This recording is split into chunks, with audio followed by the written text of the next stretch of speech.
Ever since they could fit cameras on wheels, filmmakers have been moving them around in every kind of way you could think up, and even some you probably couldn't. But more than just visual spice, a good camera move can move the story too. So, to take a closer look, these are 5 brilliant little moments in camera movement.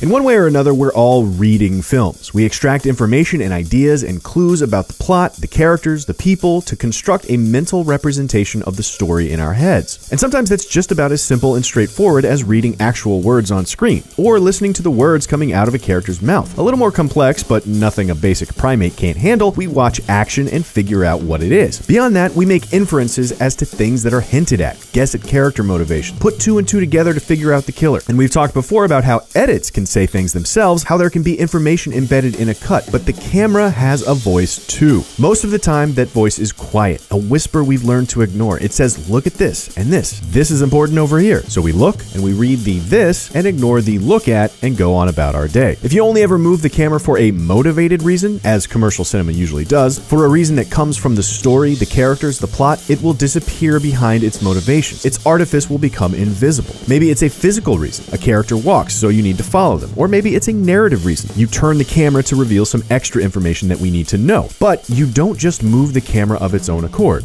Until you do. Sometimes a filmmaker moves the camera in a completely unexpected, unmotivated, unexplained way. It's not following a character, it's not just showing you something important, it's almost as if the important thing is the movement itself, as if there's information embedded in the move. The camera separates itself from the story and the character and speaks up loud enough that we begin to hear it on its own, as its own voice, with things to say about the story that might not be coming from anywhere else. And it can be really, really powerful.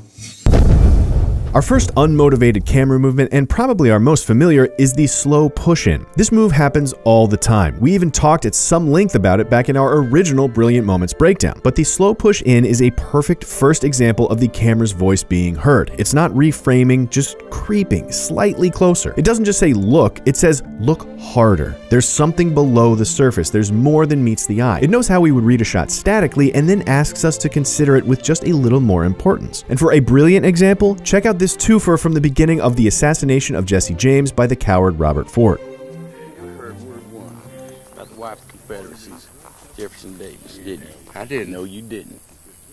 He did his duty by her. Huh? Oh my God, I'm speaking to children. No, I get it. The president of the Confederacy would discern his wife's needs and satisfy them.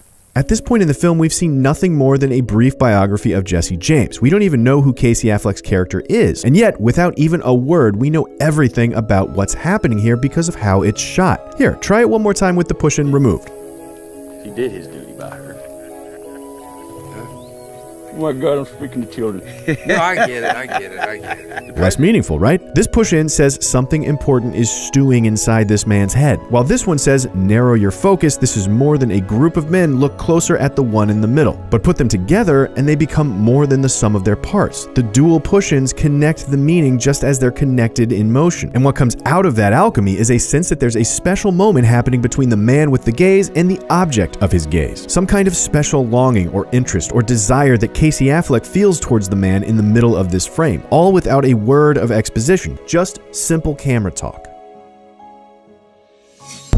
Less common than the creep in is the creep out. On one hand, graphically, it tends to cause a figure to grow smaller compared to the world around them as if it is swallowing them up inside its vastness. And if we were to anthropomorphize the camera a little bit here, it's also like it's abandoning the character, and us with it. We back away, as if protecting ourselves from their pain or giving up hope. Most recently, we were totally stunned by a moment in 20th Century Women that employed this to incredible effect. Now, this film is still very much in theaters as of our recording, so we can't exactly play the entire scene here, but if we all put our imagination caps on and turn to the script, I bet we can conjure up an image of it. Jamie, frustrated with life, struggling to be a teenager, and starting to butt heads with his mother, goes to their boarder, Abby, in a moment of f it all, and asks her to take him to a punk club. And the next scene is simple, short, just one shot. Dressed up now, they hurry out, passing his mother, Dorothea, on the stairway as she works in the hall. She asks them where they're going, and he just says, out with Abby, and then leaves. But what's simple on the surface is given immense depth by the camera. As Dorothea stops them, asks after her son, the camera pushes in with the very same creep from our last example. But when Jamie blows her off, just says, out with Abby, it turns around, creeps back out instead as Dorothea is rebuffed. It inches inches away, abandoning her just like Jamie does. It turns what might be a banal, everyday scene on the surface into a microdrama of significant depth. A mother desperately trying to connect with her growing son, the son neither recognizing nor much caring, off on his own way with hardly a look. It is a missed connection, an unrequited request for intimacy, and it's the camera that clues us into the emotional weight of it, lingering just a little too long on Dorothea, alone in the stairwell, backing away quietly in her longing and defeat.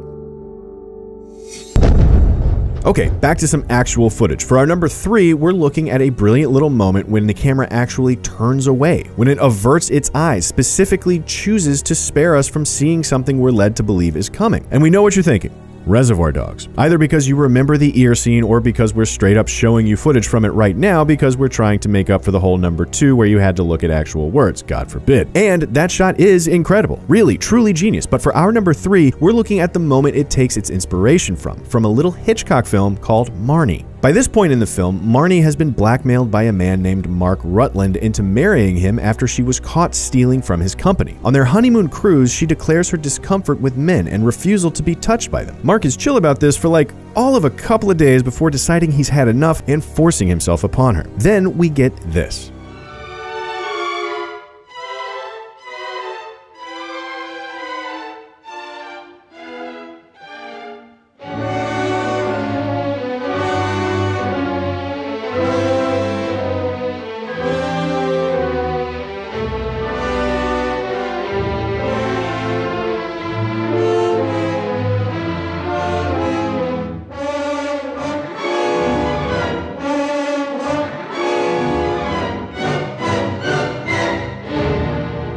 Doesn't that just hit you like a sledgehammer? The film sets us up for horror with incredibly confrontational and direct shots. It is fear and anger and violence pointed right at us. It is about to happen to us. We know it's coming, and then we turn. The camera move is resigned. It's like it leaves no hope for escape. It closes the door on an alternate ending completely out of our control. It is afraid, deciding for us that the trauma is too much to view, turning us away as if in a flinch. And it is coping, looking out the window at something peaceful and distracting, waiting for the horror to pass just as Marnie might in that moment. Sure, the camera move spares us the graphic violence, but it is all the more emotionally brutal for its movement here. Imagine if Hitchcock had just cut and ellipsed the act. No turn, just a simple jump to the next scene.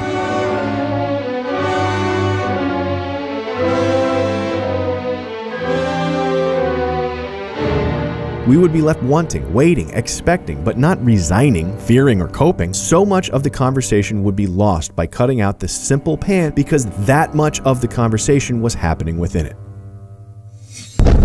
Next up at number 4, we have a moment of the distracted camera, the kino eye that loses focus on the main plot, the main character, the main action, and decides to wander away. The viewpoint that has a mind of its own. There's no reason for it in a motivational sense, no character's look or movement or reveal. It's as if it's lost interest in the story for a moment to explore another part of the world. Children of Men is an awesome modern example of this that's smartly analyzed in video essays elsewhere. But for our 4th brilliant moment, we're looking at the master of the wandering camera, Antonioni, for a moment in The Passenger.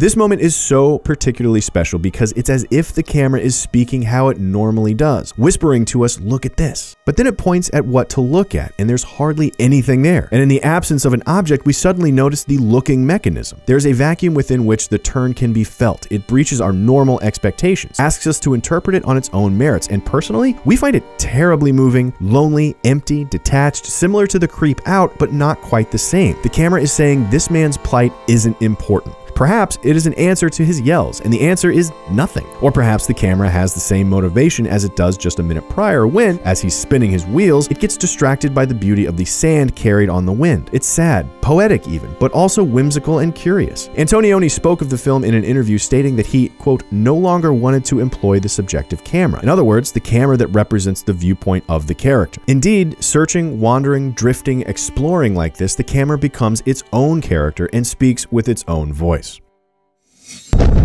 And finally, at number 5, we're looking at the camera yelling. Loud, noisy, noticeable, saying, "Oh shit, something just happened." It could be from a fast dolly rushing in or a quick, unexpected Dutch tilt, but for our number 5, we're actually looking at a brilliant little short film called The Candidate. Burton, a Patrick Bateman type with a whole bag of chips on his shoulder, is approached by a mysterious man from an even more mysterious society with a compelling pitch. Their organization works to rid the world of their mutual enemies by collectively wishing their demise upon them. The secret is that their enemies have to know that there are thousands of strangers out there wishing them ill, and in at least some small way, kind of believe it might work. Skeptical at first, but increasingly interested, we get this. They promised him that regularly, every day, they would be wishing for his death until he could no longer stop the mystic juggernaut that would make the wish come true. Oh, okay, that's a little bit silly. The man died of a heart attack 2 months later. Whoa, wasn't that wild? Didn't you just feel that? Don't you just know that something big happened there? In crossing the line, the whole scene changes visually. Their close-ups flip from screen right and screen left to screen left and screen right. And since everything has changed visually, naturally, we must conclude that everything has changed elsewhere too. And the trick is that if you take the camera out of it, that particular event would seem rather minor. But the camera move, suddenly sliding all the way across the line of action, is like a big neon sign pointing at that little moment saying, "Look here, dummies, there's something important happening here." And that sign, that camera move, that's the narrator, the director, piping up and giving you a big clue. We don't want to give it all away. You'll have to watch the whole short to really see the brilliance of it. But give it a watch and listen to what the camera is telling you, because sometimes it says the things that the characters aren't. So, what do you think? Have any thoughts on our picks? Any other brilliant camera movements worth taking a look at? Let us know in the comments below, and be sure to subscribe for more CineFix movie lists.